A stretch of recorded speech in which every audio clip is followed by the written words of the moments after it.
To understand Belgium, it's not always so easy.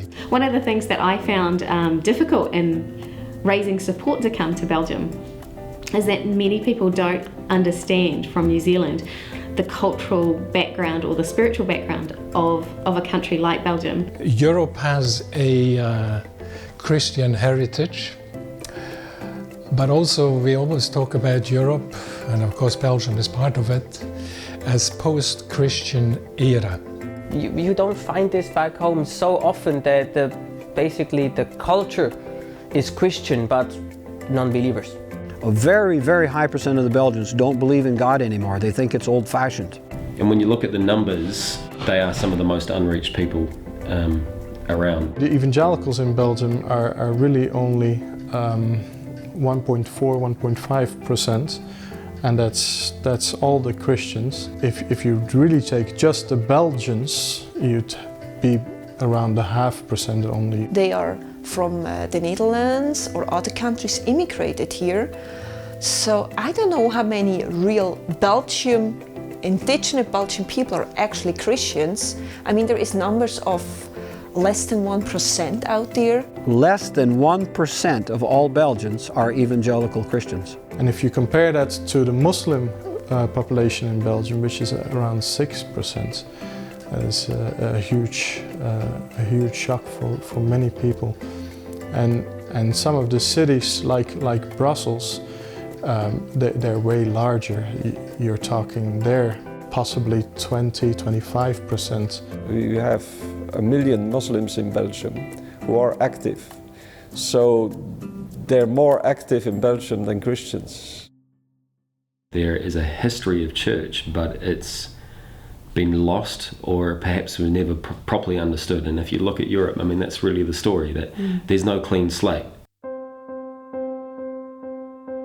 There is an impression of what church is, and the church that is here is a fairly broken church. Christianity and belief are in a negative light in our country. Belgium is what I would call the post-Catholic country, where the Catholic Church was very dominant here a couple decades ago, but it's slowly been deteriorating. Someone said to me, but doesn't every family over there in Europe have a family Bible? Here in Belgium, most of the people don't know anything about the Bible. They have a lot of negative baggage they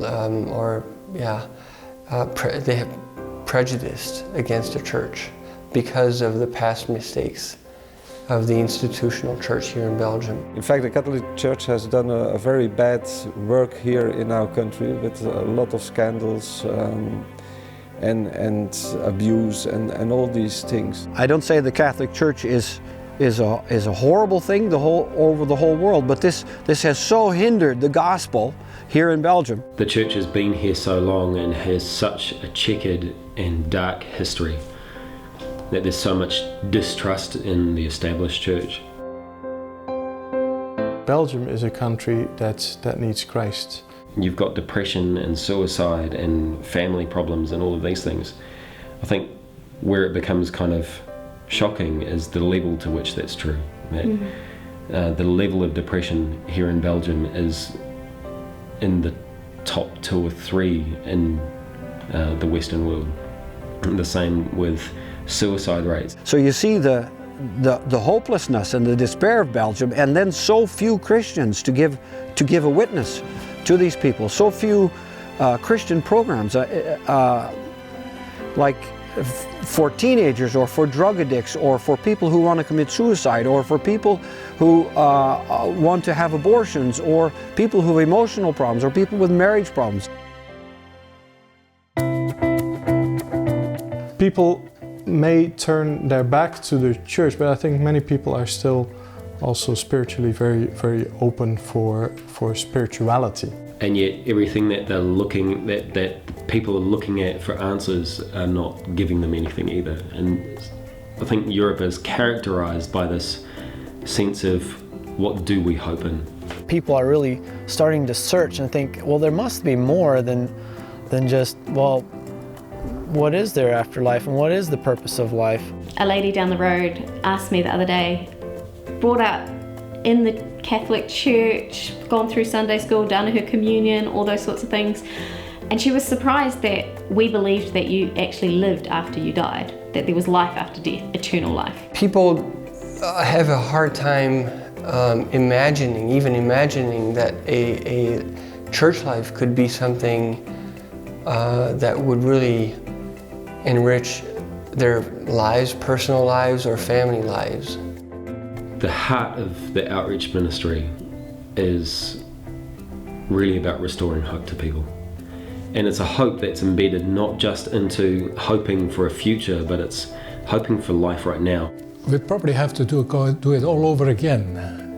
It has to be re-evangelized. So that they can see what faith is, who Jesus is, what lives in our heart.